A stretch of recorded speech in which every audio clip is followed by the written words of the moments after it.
Hi hello Karnataka, ಎಲ್ಲರಿಗೂ ನಮಸ್ತೆ. Welcome back to Nikhil talks YouTube channel. ಗುರು, Bigg Boss Kannada season 11 finale ತುಂಬಾ ಹತ್ತಿರ ಇದೆ. ಅಂದ್ರೆ ಇನ್ನೇನು 3-4 ವಾರದಲ್ಲಿ ಬಿಗ್ ಬಾಸ್ ಫಿನಾಲೆ ಬಂದ್ಬಿಡುತ್ತೆ. ಇವಾಗ ನೋಡಿ, ಜನವರಿ 25ನೇ ತಾರೀಕು 26ನೇ ತಾರೀಕು ಇರುತ್ತೆ ಅಂತ ಒಂದಿಷ್ಟು ಜನ ಹೇಳ್ತಿದ್ದಾರೆ. ಇಲ್ಲ, ಅದು ಇನ್ನೂ ಒಂದು ವಾರ ಎಕ್ಸ್ಟೆಂಡ್ ಆಗಿ 126 ದಿನ ನಡೆಯುತ್ತೆ ಬಿಗ್ ಬಾಸ್ ಈ ಸೀಸನ್ ಅಂತ ಹೇಳ್ತಿದ್ದಾರೆ.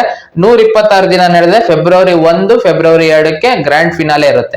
ಇವಾಗ ಗ್ರ್ಯಾಂಡ್ ಫಿನಾಲೆ ಹತ್ರ ಬರ್ತಿದ್ದಂಗ್ಲೆ ತುಂಬಾ ಸರ್ವೆಗಳು ನಡೀತಿದಾವೆ.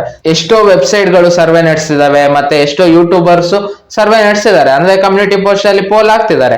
ಅದೆಲ್ಲದಲ್ಲೂ ಇವಾಗ ನಾನು 10 ದಿನದ ವೋಟ್ಸ್ ಎಷ್ಟು ಬಂದಿದೆ ಅಂದ್ರೆ ಡಿಸೆಂಬರ್ 25ನೇ ತಾರೀಕಿಂದ ಜನವರಿ 3ನೇ ತಾರೀಕುವರೆಗೂ ಓವರ್ ಆಲ್ ವೋಟ್ಸ್ ಎಷ್ಟು, ಯಾರ್ಯಾರಿಗೆ ಎಷ್ಟೆಷ್ಟು ವೋಟ್ಸ್ ಬಂದಿದೆ ಅಂತಾನು ಹೇಳ್ತೀನಿ. ನೋಡಿ, ಇಲ್ಲಿ 99 ವೋಟ್ ಯಾಕೆ ಅಷ್ಟು ಮುಖ್ಯ ಅಂದ್ರೆ ಇವಾಗ ಹಾವು ಏಣಿ ಆಟ ಶುರುವಾಗಿದೆ. ಟಾಪ್ 5 ಅಲ್ಲೇ ಇವಾಗ ಹಾವು ಏಣಿ ಆಟ ಶುರುವಾಗಿದೆ. ಫಿನಾಲೆ ಹತ್ರ ಬರ್ತಿದ್ದಂಗ್ಲೆ ಟಾಪ್ 5 ಅಲ್ಲಿ ವೋಟಿಂಗ್ಸ್ ಅಲ್ಲಿ ಏರುಪೇರ್ ಆಗ್ತಿದೆ ಗುರು. ಟಾಪ್ 5 ಯಾರು ಎಂಟ್ರಿ ಕೊಡ್ತಾರೆ ಅನ್ನೋದೇ ಇವಾಗ ದೊಡ್ಡ ಪ್ರಶ್ನೆ ಕಾಡ್ತಿದೆ. ಇವಾಗ 10 ದಿನದ ಸರ್ವೆ ಅಲ್ಲಿ ಓವರ್ ಆಲ್ ಎಷ್ಟು ವೋಟ್ಸ್ ನಡೀತು, ಮತ್ತೆ ಯಾರ್ಯಾರಿಗೆ ಎಷ್ಟೆಷ್ಟು ಮತ ಬಂದಂತೆ ಈ ವಿಡಿಯೋ ನೋಡ್ತಾ ಹೋಗೋಣ. ಯಾರ್ಯಾರು ಇನ್ನು ನಮ್ಮ ನಿಖಿಲ್ ಟಾಕ್ಸ್ ಯೂಟ್ಯೂಬ್ ಚಾನಲ್ ನ ಸಬ್ಸ್ಕ್ರೈಬ್ ಮಾಡ್ಕೊಂಡಿರೋ ಸಬ್ಸ್ಕ್ರೈಬ್ ಮಾಡ್ಕೊಂಡು ಸಪೋರ್ಟ್ ಮಾಡಿ ಅಂತ ಕೇಳ್ತೀನಿ. ಮತ್ತೆ ಯಾರ್ಯಾರು ಆಲ್ರೆಡಿ ಸಬ್ಸ್ಕ್ರೈಬ್ ಮಾಡ್ಕೊಂಡಿರೋ ಅವರಿಗೆಲ್ಲ ಧನ್ಯವಾದ ತಿಳಿಸ್ತಾ, ನಿನ್ನೆವರೆಗೂ ನಡೆದಿರೋ ಸರ್ವೆ ಅಲ್ಲಿ ಯಾರ್ಯಾರಿಗೆ ಎಷ್ಟೆಷ್ಟು ವೋಟ್ಸ್ ಬಂದಿದೆ ನಾನು ಎಲ್ಲ ವೋಟ್ಸ್ ಕಲೆ ಹಾಕಿದ್ದೀನಿ. ಒಂದಿಷ್ಟು ಸೋಷಿಯಲ್ ಮೀಡಿಯಾ ವೆಬ್ಸೈಟ್ ಅಲ್ಲಿ, ಮತ್ತೆ ಒಂದಿಷ್ಟು ಯೂಟ್ಯೂಬ್ ಕಮ್ಯುನಿಟಿ ಪೋಸ್ಟ್ ಅಲ್ಲಿ ಪೋಲ್ ಹಾಕಿರ್ತಾರಲ್ಲ, ಎಲ್ಲ ಕಡೆಯಿಂದ ನಾನ್ ಕಲೆ ಹಾಕಿರೋದು. ಇದು ನಾನೇ ಕುತ್ಕೊಂಡು ಓವರ್ ಆಲ್ ಎಲ್ಲ ಕಡೆಯಿಂದ ಕಲೆ ಹಾಕಿ ವೋಟ್ಸ್ ನ ಓವರ್ ಆಲ್ ಎಷ್ಟು ವೋಟ್ಸ್ ಬಂದಿದೆ, ಯಾರ್ಯಾರಿಗೆ ಎಷ್ಟೆಷ್ಟು ವೋಟ್ಸ್ ಪರ್ಸೆಂಟೇಜ್ ಬಂದಿದೆ ಅಂತ ಇವಾಗ ನಾನು ಈ ವಿಡಿಯೋದಲ್ಲಿ ಹೇಳ್ತಾ ಹೋಗ್ತೀನಿ. ನೋಡಿ, ಇಲ್ಲಿ 9ನೇ ಸ್ಥಾನದಲ್ಲಿರೋದು ಚೈತ್ರ ಕುಂದಾಪುರ್ ಅವ್ರು ತಗೊಂಡಿರೋದು ಕೇವಲ 0.8% ವೋಟ್. ಅಂದ್ರೆ ಓವರ್ ಆಲ್ ವೋಟ್ಸ್ ನಡೆದಿರೋದು 21,26,803 ವೋಟ್ಸ್. ಅದರಲ್ಲಿ ಚೈತ್ರ ಕುಂದಾಪುರ್ ಅವ್ರು ಪಡ್ಕೊಂಡಿರೋದು ಕೇವಲ 0.8% ವೋಟ್. ಅಂದ್ರೆ 17,017 ಮತಗಳನ್ನ ಚೈತ್ರ ಕುಂದಾಪುರ್ ಅವ್ರು ಪಡ್ಕೊಂಡಿದ್ದಾರೆ. ಇವಾಗ ಬಿಗ್ ಬಾಸ್ ಮನೆಯಲ್ಲಿರೋ 9 ಜನರ ಪೈಕಿ ಇವರೇ 9ನೇ ಸ್ಥಾನದಲ್ಲಿ ಇರೋದು. ಇದು ಸೋಷಿಯಲ್ ಮೀಡಿಯಾ ಸರ್ವೆ ನಾನು ಹೇಳ್ತಿದ್ದೀನಿ. ನೆಕ್ಸ್ಟ್ ವೀಕ್ ಇಂದ ಪ್ರತಿ ವಾರ ಕೂಡ ಎಲಿಮಿನೇಷನ್ ಇದ್ದೇ ಇರುತ್ತೆ. ಇನ್ನು 3-4 ವಾರ ಪೆಂಡಿಂಗ್ ಇದೆ ಅಷ್ಟೇ ಬಿಗ್ ಬಾಸ್. ಇನ್ಮೇಲೆ ನೋ ಎಲಿಮಿನೇಷನ್ ವೀಕ್ ಇರಲ್ಲ. ಇವತ್ತು ಯಾವ ರೀತಿ ಇತ್ತು, ಈ ವಾರ ಯಾವ ರೀತಿ ಇತ್ತು, ಆ ತರ ಇರಲ್ಲ. ಇನ್ಮೇಲೆ ಪ್ರತಿ ವಾರ ಕೂಡ ಎಲಿಮಿನೇಷನ್ ಇರುತ್ತೆ. ವೋಟಿಂಗ್ ಲೈನ್ಸ್ ಓಪನ್ ಮಾಡ್ತಾರೆ. ಮಂಗಳವಾರ ಅಥವಾ ಬುಧವಾರ ವೋಟಿಂಗ್ ಲೈನ್ಸ್ ಓಪನ್ ಮಾಡ್ತಾರೆ. ಪ್ರತಿ ವಾರ ಓಪನ್ ಮಾಡ್ತಾರೆ. 99 ವೋಟ್ಸ್ ತುಂಬಾ ಮುಖ್ಯ ಆಗುತ್ತೆ. ಒಂದ್ ಅಕೌಂಟ್ ಇಂದ ನೀವು 99 ವೋಟ್ಸ್ ಮಾಡ್ಲೇಬೇಕಾಗುತ್ತೆ. 99 ವೋಟ್ಸ್ ಕೂಡ ಕೌಂಟ್ ಆಗುತ್ತೆ. ಇವಾಗ ನೋಡಿ, ಈ ತರ ಹಿಂಗ್ ಹಾವು ಏಣಿ ಆಟ ಆಡುವಾಗ ಒಂದೊಂದು ವೋಟ್ ಕೂಡ ತುಂಬಾ ಮುಖ್ಯ ಆಗುತ್ತೆ. ಮತ್ತೆ ಬಿಗ್ ಬಾಸ್ ಫಿನಾಲೆಯಲ್ಲಿ ಯಾರ್ಯಾರಿಗೆ ಎಷ್ಟೆಷ್ಟು ಮತ ಬಂದಿದೆ ಅಂತಾನು ಅಲ್ಲಿ ಹೇಳ್ತಾರೆ. ಫಿನಾಲೆಯಲ್ಲಿ ಘೋಷಣೆ ಮಾಡ್ತಾರೆ. ಯಾಕಂದ್ರೆ ಲಾಸ್ಟ್ ಸೀಸನ್ ಕಿಂತ ಈ ಸೀಸನ್ ಅಲ್ಲಿ TRP ಆಲ್ಮೋಸ್ಟ್ ಅರ್ಧದಲ್ಲಿರುವಾಗ್ಲೇ ಬಂದ್ಬಿಟ್ಟಿತ್ತು ಅಂತ ಸುದೀಪ್ ಸರ್ ಹೇಳಿದ್ಲು. ಈ ಸಲನು ತಿಳಿಸ್ತಾರೆ ಯಾರ್ಯಾರಿಗೆ ಎಷ್ಟೆಷ್ಟು ಮತ ಬಂದಿದೆ ಅಂತ. ಅದಕ್ಕೆ ಕ್ರೂಷಿಯಲ್ ಆಗುತ್ತೆ. ಪ್ರತಿಯೊಂದು ಓಟು ನೀವು ಹೋಗಿ ವೋಟ್ ಮಾಡ್ಲೇಬೇಕಾಗತ್ತೆ. ಮತ್ತೆ 8ನೇ ಸ್ಥಾನದಲ್ಲಿ ಯಾರಪ್ಪ ಇದ್ದಾರೆ ಅಂದ್ರೆ ಗೌತಮಿ ಜಾಧವ್ ಅವರು ಇದ್ದಾರೆ. ಅವ್ರು ಪಡ್ಕೊಂಡಿರೋದು 3% ವೋಟ್ ಪಡ್ಕೊಂಡು 63,804 ವೋಟ್ನ ಗೌತಮಿ ಜಾಧವ್ ಅವ್ರು ಪಡ್ಕೊಂಡಿದ್ದಾರೆ.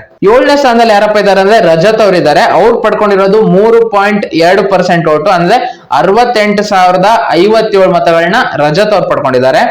6ನೇ ಸ್ಥಾನದಲ್ಲಿರೋದು ಧನರಾಜ್ ಆಚಾರ್ ಅವ್ರು ಪಡ್ಕೊಂಡಿರೋದು 8% ವೋಟು. 1,70,144 ವೋಟ್ನ ಧನರಾಜ್ ಆಚಾರ್ ಅವ್ರು ಪಡ್ಕೊಂಡಿದ್ದಾರೆ. ಲಾಸ್ಟ್ ವೀಕ್ ಸರ್ವೆಯಲ್ಲಿ ಇವ್ರು ಟಾಪ್ 5 ಅಲ್ಲಿ ಇದ್ದರು. ಇವಾಗ ಅವರು 6th ಪ್ಲೇಸ್ ಅಲ್ಲಿ ಇದ್ದಾರೆ. ಇವಾಗ ಟಾಪ್ 5 ನೋಡೋದಾದ್ರೆ ಭವ್ಯಗೌಡ ಅವರು ಇದ್ದಾರೆ 5th ಪ್ಲೇಸ್ ಅಲ್ಲಿ. ಅವ್ರು ಪಡ್ಕೊಂಡಿರೋದು 10% ವೋಟ್ ಪಡ್ಕೊಂಡು 2,12,680 ಮತಗಳನ್ನ ಭವ್ಯಗೌಡ ಅವ್ರು ಪಡ್ಕೊಂಡಿದ್ದಾರೆ. 4ನೇ ಸ್ಥಾನದಲ್ಲಿರೋದು ಮಂಜಣ್ಣ. ಅವರಿಗೆ ಇವಾಗ ವೋಟ್ಸ್ ಜಾಸ್ತಿ ಆಗ್ತಿದೆ. ಲಾಸ್ಟ್ ವೀಕ್ ಸರ್ವೆ ಅಲ್ಲಿ ಅವರು 6ನೇ ಸ್ಥಾನದಲ್ಲಿ ಇದ್ದು ಇವಾಗ ಅವರು 4ನೇ ಸ್ಥಾನಕ್ಕೆ ಬಂದಿದ್ದಾರೆ. ಅವ್ರು ಪಡ್ಕೊಂಡಿರೋದು 11% ವೋಟು. ಅಂದ್ರೆ 2,33,948 ವೋಟ್ ನ ಪಡ್ಕೊಂಡಿದ್ದಾರೆ. 3ನೇ ಸ್ಥಾನದಲ್ಲಿರೋದು ಮೋಕ್ಷಿತ್ ಅವ್ರು ಪಡ್ಕೊಂಡಿರೋದು 12% ವೋಟು. ಓವರ್ ಆಲ್ ವೋಟ್ಸ್ ಅವ್ರು ತಗೊಂಡಿರೋದು 7,55,206 ಮತಗಳನ್ನ ಮೋಕ್ಷಿತ್ ಅವ್ರು ಪಡ್ಕೊಂಡಿದ್ದಾರೆ. ಟಾಪ್ 2 ಅಲ್ಲೂ ಇವಾಗ ಹಾವು ಏಣಿ ಆಟ ಶುರು ಆಗಿದೆ ಗುರು. ಇವಾಗ ತ್ರಿವಿಕ್ರಮ್ ಅವರು 2ನೇ ಸ್ಥಾನದಲ್ಲಿ ಇದ್ದಾರೆ. ಅವ್ರು ಪಡ್ಕೊಂಡಿರೋದು 25% ವೋಟು.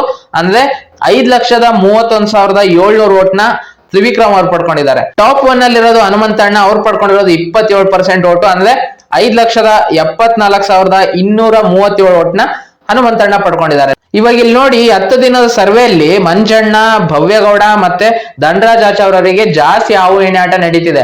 ಒಂದ್ಸಲ ಒಬ್ರು ಮೇಲಕ್ಕೆ ಹೋದ್ರೆ ಇನ್ನೊಂದ್ಸಲ ಇನ್ನೊಬ್ರು ಮೇಲಕ್ಕೆ ಬರ್ತಾರೆ. ಆ ರೀತಿ ನಡೀತಿದೆ. ನೋಡೋಣ, ಇನ್ನು 3 ವಾರ ಇದೆ. ಇನ್ನು ಸರ್ವೆಯಲ್ಲಿ ಇನ್ನು ಏನೇನ್ ರಿಸಲ್ಟ್ ಬರುತ್ತೆ, ಮತ್ತೆ ಜಿಯೋ ಸಿನಿಮಾದಲ್ಲಿ ಯಾರ್ಯಾರು ಎಷ್ಟೆಷ್ಟು ಓಟ್ಸ್ ಹಾಕ್ತಾರೆ ನೋಡಿ. ಸರ್ವೆ ಹಾಕರ್ ಎಲ್ಲರೂ ಕೂಡ ಜಿಯೋ ಸಿನಿಮಾದಲ್ಲಿ ಹಾಕಲ್ಲ. ಸೋಷಿಯಲ್ ಮೀಡಿಯಾದಲ್ಲಿ ಪ್ರತಿ ವಾರ ಕೂಡ ಸರ್ವೆಯಲ್ಲಿ ವೋಟಿಂಗ್ ಪರ್ಸೆಂಟೇಜ್ ಚೇಂಜ್ ಆಗ್ತಿದೆ, ಪ್ರತಿಯೊಬ್ರದ್ದು ಚೇಂಜ್ ಆಗ್ತಿದೆ.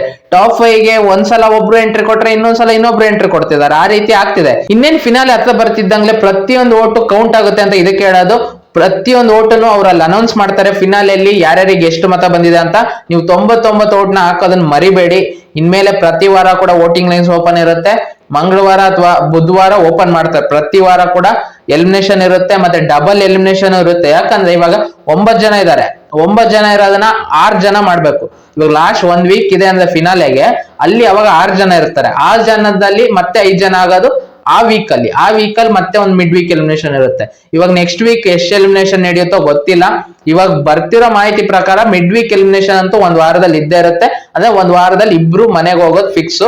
ಅದ್ ಯಾವ ವಾರ ಇರುತ್ತೆ, ನೆಕ್ಸ್ಟ್ ವಾರ ಇರುತ್ತಾ ಇಲ್ಲ ಅದಾದ್ಮೇಲೆ ನೆಕ್ಸ್ಟ್ ವಾರ ಇಡ್ತಾರೋ ನೋಡೋಣ. ಈ 10 ದಿನದ ಸರ್ವೆನ ನಾನು ನಿಮಗೆ ತಿಳಿಸಿದೀನಿ. ಈ ವಿಡಿಯೋ ಇಷ್ಟ ಆಗಿದ್ದರೆ ಲೈಕ್ ಮಾಡಿ, ಶೇರ್ ಮಾಡಿ, ಮತ್ತೆ ಸಬ್ಸ್ಕ್ರೈಬ್ ಮಾಡ್ಕೊಳ್ಳೋದನ್ನ ಮರಿಬೇಡಿ. ನಮ್ಮ ಚಾನಲ್ ನ ಸಬ್ಸ್ಕ್ರೈಬ್ ಮಾಡ್ಕೊಂಡು ಸಪೋರ್ಟ್ ಮಾಡಿ ಅಂತ ಹೇಳ್ತಾ ಈ ವಿಡಿಯೋ ಇಲ್ಲಿ ಮುಗಿಸ್ತಿದೀನಿ. ಮತ್ತೆ ಇನ್ನೊಂದು ವಿಡಿಯೋ ಒಂದಿಗೆ ಬರ್ತೀನಿ ಗುರು.